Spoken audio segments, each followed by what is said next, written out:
Welcome to Saddle Up Live, a transformative podcast tailored for women aged 40 and beyond, where courage, God's grace, and a touch of sass are the driving forces behind conquering life's challenges.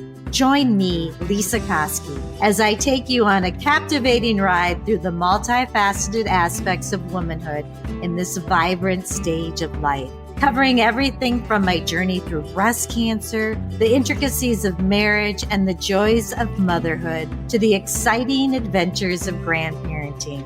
Together, we will uncover actionable strategies for personal and professional development, providing you with the tools and inspiration needed to blaze new trails and seize every opportunity that comes your way, no matter what your age or stage.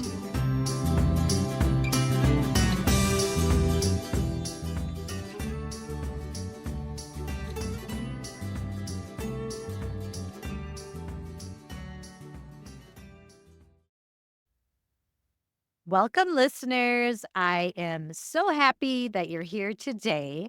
I have Carrie Hopkins-Doubts with me, and it's going to be a really fun conversation, maybe not about a super fun subject. We're going to get to know Carrie more through this episode, and Carrie is a spiritual resilience coach, and I think she helps people a lot of times through life transitions or difficult times, kind of rebuilding after loss. So that's what this episode is about. And you know what I always want, we were kind of talking about this before, people to know that grief isn't just about death. It is about death, but grief can be about divorce. Grief can be about going through a different, having a different way of life. It can be a lot of different things. So it affects us all, even if we don't realize it, even if it hasn't been someone close to us who's died. There are things that have moved and changed. So, Carrie, welcome. I'm so happy that you're here. Can you just help us get to know you better and what Sure. led you to do this work? Sure, Lisa. This is such a great conversation. And like you said, not a welcome subject for a lot of people, but I love talking about this. What led me to, well, I started out as a grief coach. I had, before becoming a coach, done all the training to become a marriage and family therapist and got into my internship and just decided this was not the career path for me. It was really too clinical, too much for me. I love therapists. I think therapy is great, but it just wasn't great for me. And then I decided to go into coach training and I got myself trained and certified as a coach. And because I had had all of that training and being able to sit with people with, big, raw, big emotions, Mm-hmm. I thought, well, why don't I use this as my specialization in coaching? And so I started out doing that just because I'd lost my mom during the time that I was in the coach training program. Oh, And that was a big loss for me. My relationship with my mom was, it was, let's just say, a little tense. So that's we very, I loved her, she loved me, but we didn't get along that well. So yeah. there was a lot of ambivalence in the relationship, that ambivalent attachment. And when she died, it really hit me hard because there was no chance for me to get the love that I was thinking I was Yeah. going to get from her because, the chance was over. So when I went through that and decided to focus on grief, I also found myself focusing on divorce because that was also part of my background. I was divorced in 1992, and that was one of the most challenging, difficult, painful situations that I'd been through at that point in my life. So I found myself working with people going through divorce, through bereavement, through job loss, any of these things where there's an ending of some normal part of your life and where grief will come in. And it's really important just to have somebody to talk these things through. And then about 3.5 years, my second husband died suddenly. Ouch. Yeah. So it was not only, okay, I'm certified as a grief counselor. I know the territory. I know the maps. but I got to walk the territory this time, and sometimes on my hands and knees. It was incredibly painful. And, to this day now, fast forward to today, worked through my own process using my own program and also the help of my own coach, and I really adapted to and created a life that I love on the other side of that huge loss. So, I'm still working with people in those arenas, but I've recontexted the work that I do, calling it spiritual resilience, because that's what we're really going for. To Mhm. know yourself as capable, creative, resourceful, and whole, even when you're going through grief and loss. Thank you for sharing that because there were many things that you touched on that I think people could relate to. One is if you have a parent that passes that maybe you didn't get along with, there's still grief there. Oh, yeah. I have someone really close to me who, well, I have several people who have lost their spouse. Mhm. And I really want to help people who go through that. And you lose them in divorce and death, however that works. But I know in particular, this one that's very close to me, I think she has just come to the conclusion, she's handling it. She's gotten therapy, which I Mhm. love. Mhm. I think she's had a really good therapist. And I do want to say the difference between therapy and coaching. And I think therapy is so helpful and we all need talk therapy now and then. When I think of coaching, I think of as moving forward of how you're going to maybe change things in the future. Mhm. And for this person in particular, I feel bad. She's a little bit older than me, and they were very, very close. And I don't know that she has a lot of hope for the future. I Mhm. think there's a lot of feeling like, well, I'm kind of looking forward to being there with him at Mhm. some point. Man, I sure would love to see her happy, joyful. And I know with grief, I think I understand, Carrie, that we always carry it with us. It's Mhm. always here. It's that little piece that's there, but you can still find Yeah, joy. And yeah, you're changed. And yeah, there's something different. And you know that that loss is there. And alongside that, I can go and enjoy things as well. Does that sound right? absolutely. And it depends also on the amount of time that has passed between the person's death and now, because Mhm. it does take time to process through this. We can still hold that person in our hearts because they'll always be there. The Mhm. love that we felt for that person, we can feel it still. I still feel that for my husband. Mhm. It's not in the here and now and in the present. And it is important. You said something very important. We want to start moving forward in our lives, not moving on. A lot of times people say, "Oh, I feel disloyal to move on," because that almost sort of signifies that you're leaving them behind. You're Mhm. moving on without them. And so I say, no, we move forward, sort of adapting to the loss and incorporating the grief into our lives because, like you said, it doesn't go away. It Mhm. will show up as a grief trigger. All of a sudden, you hear a song that you used to love, or, you go to a restaurant. It's like, oh, yeah, we used to go here. Just we get a memory triggered, and then the grief can wash over us again. Mhm. So it's sort of, I am not surprised when that happens. I just take a breath and it's like, oh, here's grief again. It's okay. Just take a breath, just cry my tears, do what I Yeah. need to do to take care of myself. And then, I pick myself up and I rebuilt my life Mhm. after that great loss. And I moved we lived in Arizona. That was the place he wanted to retire. After he was gone, it's like, I don't want to live here. So I moved back to the Los Angeles area and I'm right around the corner from where my daughter lives. And Nice. so, I've created a new life for myself and one that I love.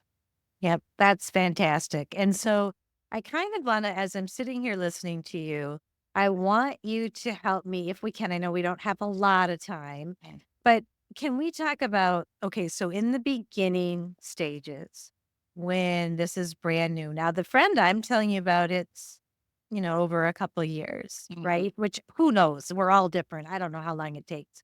Yeah. But I understand that there has to be a time where you have to sit. And what I love that you said is that you'll get a wave of grief and you sit and you feel it. Mhm. I don't know if this is normal, but I feel like I would run away from those feelings all the time. Like, oh, I can't feel this way now. Get it out. Because we don't want to. Ick. Who wants to feel Who that? wants that? And I felt that way too, it's just like yeah, but finish your question. So just for the audience to realize if you're like me and you run away from those feelings because you don't want to feel them, they are going to be worse or come out a different way. So Yeah. feel them, feel them, and then it's almost like they can dissipate. I Mhm. know sometimes it's hard if you start, reeling in it. That's where you can kind of have issues. But okay, so what I'm kind of thinking of, let's go through some stages. Like if someone's brand new into this, brand new Mhm. into a loss, I sit and cry for Yeah. days. And I Yeah. think, I don't know, even when my oldest daughter went to college, I was like, I don't know if I'm going to get over this. Took me a Right. couple weeks Yeah. to really feel normal again. Yeah. But what do people do in the early beginning stages of either divorce or death or diagnosis that scares them and change whatever it Right. is? Right. Well, that first stage is exactly, it's the first step in my Rebuilding Your Life After Loss program, which people going through divorce, people going through bereavement, all kinds of people take this. It's a program just designed for grief, no matter what the context. But the first step is creating a safe space, a safety net for yourself to feel, to heal your feelings. And I shouldn't say heal your feelings because we don't really heal them, Mhm, but we experience them, we bring them in, we welcome them, say, "Oh, here's sadness. mhm. Sadness is here." We feel it, we name it, Oof, so it's really yeah, important to name it. A lot of times people, just slowing down and naming it helps the brain sort of integrate what's going on.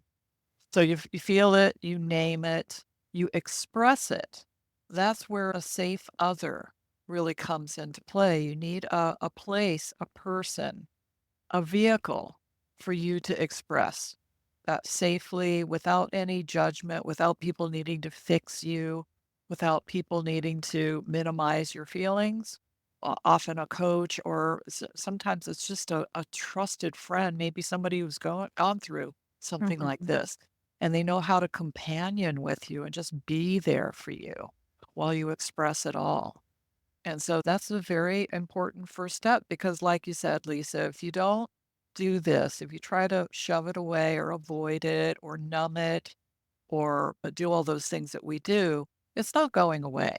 Mhm, So, what it will do is it hangs out in our subconscious, our unconscious, comes up in these really overblown reactions that we have to life, where, road rage, something like that.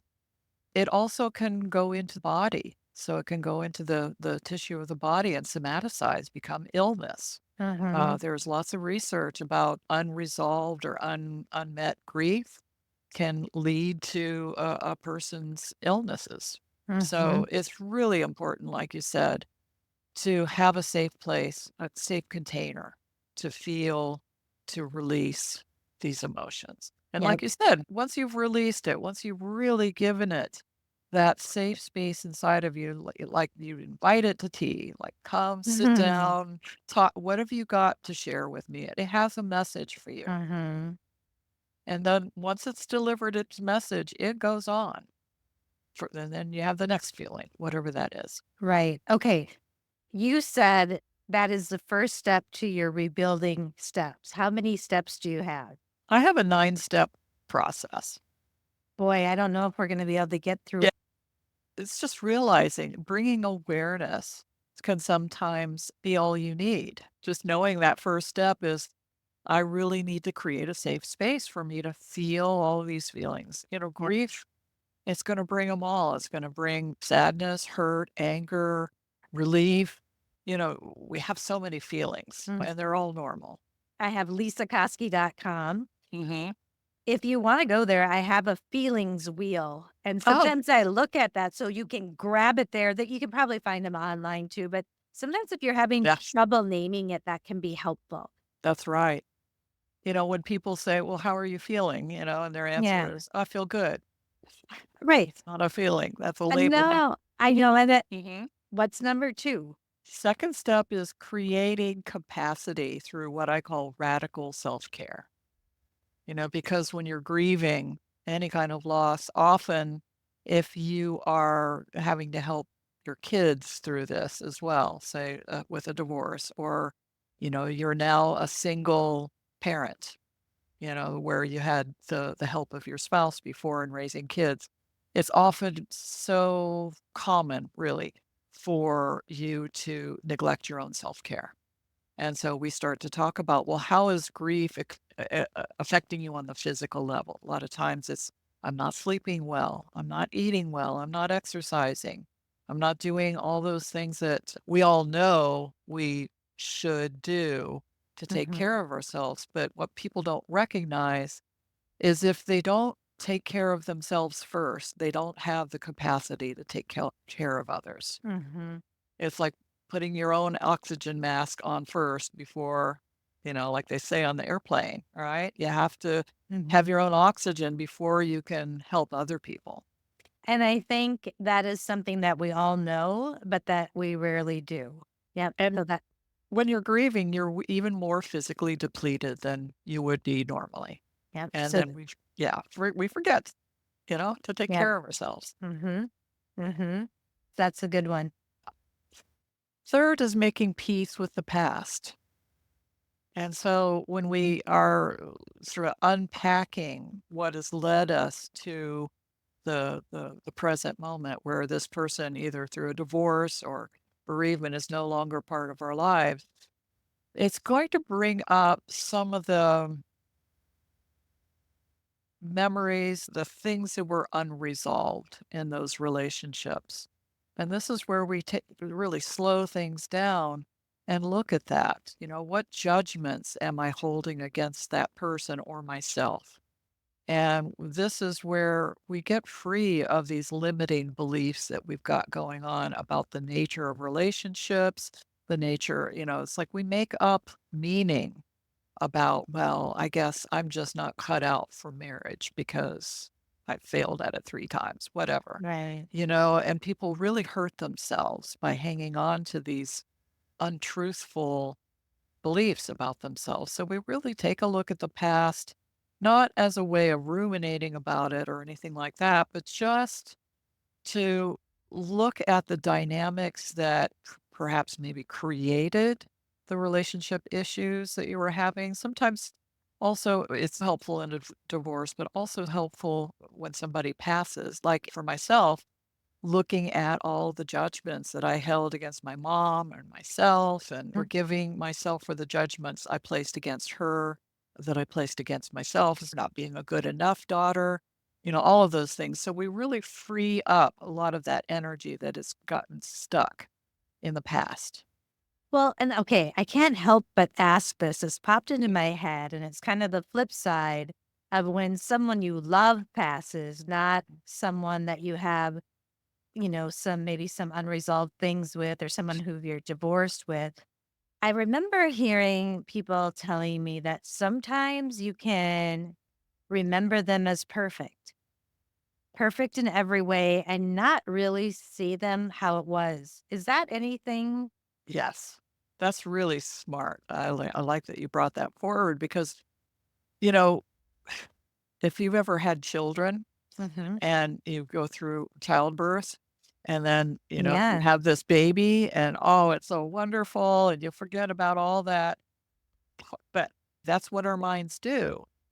We tend to minimize or forget the painful things. So that's often what happens. You also enshrine this person, Yeah. put him up on a pedestal. He was the love of my life. She was the only one for me, and you're right. It's like we have forgotten about the fights we used to have, or that this person wasn't perfect. So it is important to be honest in your looking back in the past and It's like, well, this part of it drove me crazy, but,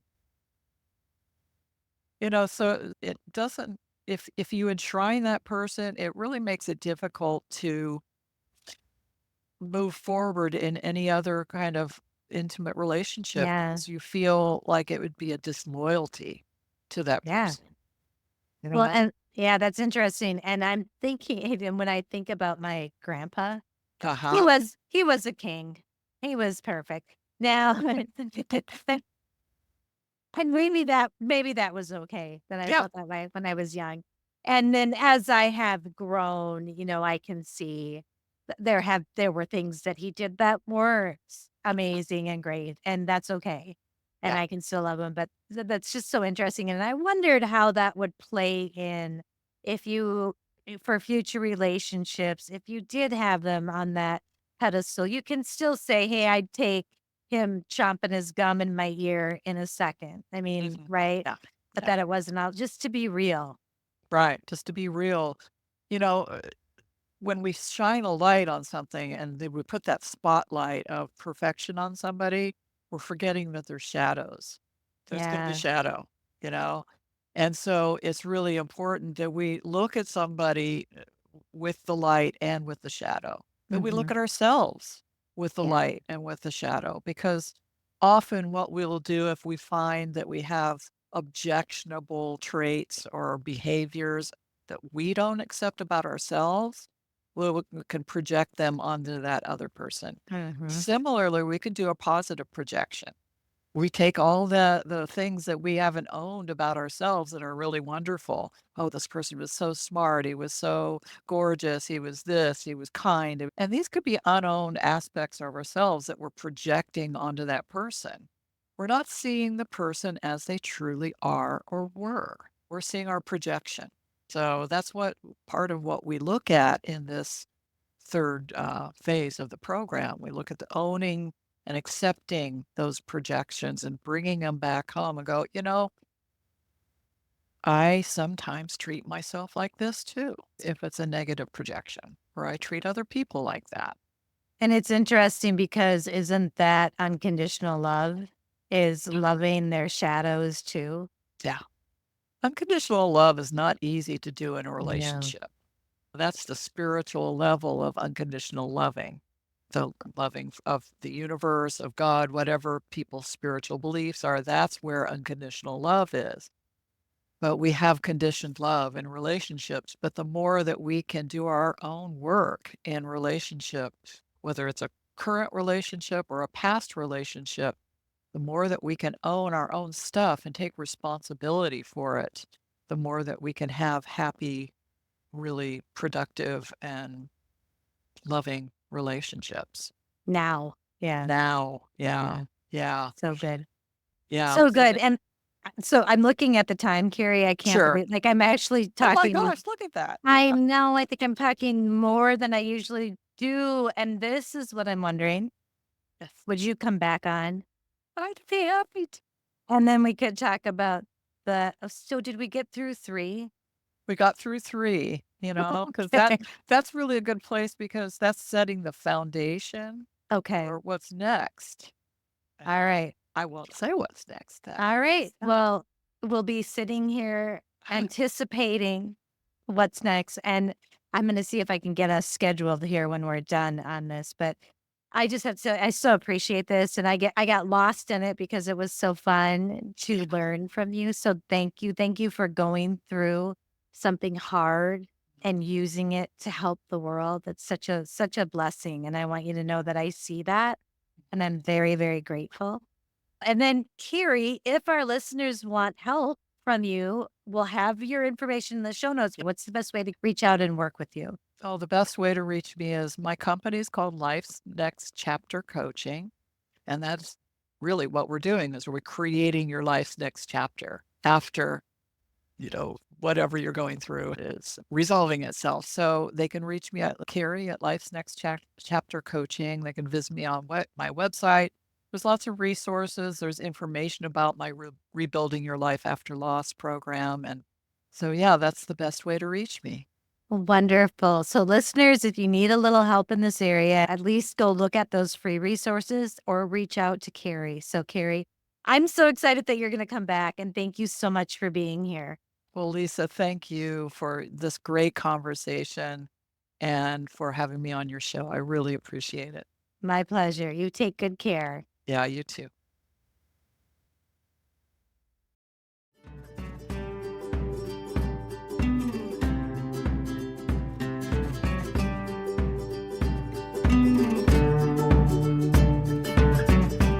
Thank you for tuning in to another empowering episode of Saddle Up Live. As we conclude this exhilarating journey together, don't forget to subscribe, share your thoughts, and become a valued member of our vibrant community. Because, as always, every woman deserves to thrive, flourish, and live her best life. Until the next time, saddle up and keep conquering those trails.